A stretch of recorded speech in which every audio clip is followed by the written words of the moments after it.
After this announcement from the Pentagon, 3,000 additional troops will be sent to Afghanistan to help secure the drawdown of U.S. Embassy personnel in Kabul. Former Secretary of State Mike Pompeo joins me now by phone. Secretary Pompeo, good to have you here. So you listened to all of that. Your reaction, what do you think about this move? Well, it looks like this was poor planning, poor leadership, and that the model of deterrence that the Trump administration had in place as we prepared to bring the soldiers, sailors, Marines, everybody who's on the ground there home, looks like they've not been able to execute this. Martha, you know this. Big strategy depends on planning and execution.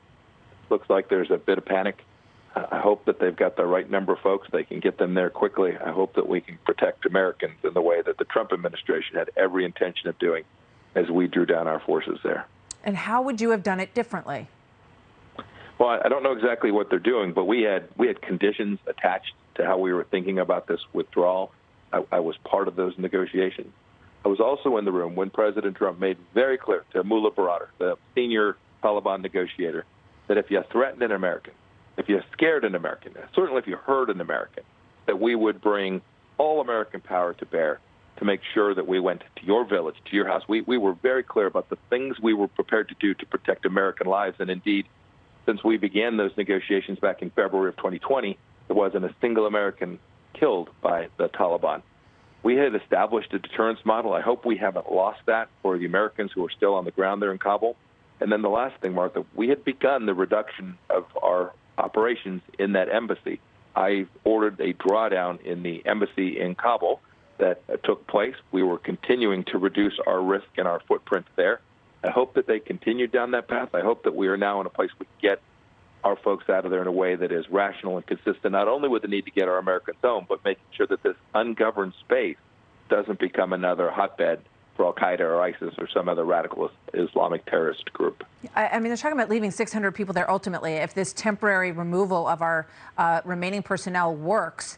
What if that's not enough to protect that area from the Taliban? I mean, if they're sending in 3,000 people to get out 2,500, is 600 going to be enough? And are those people going to be safe on the ground without additional support?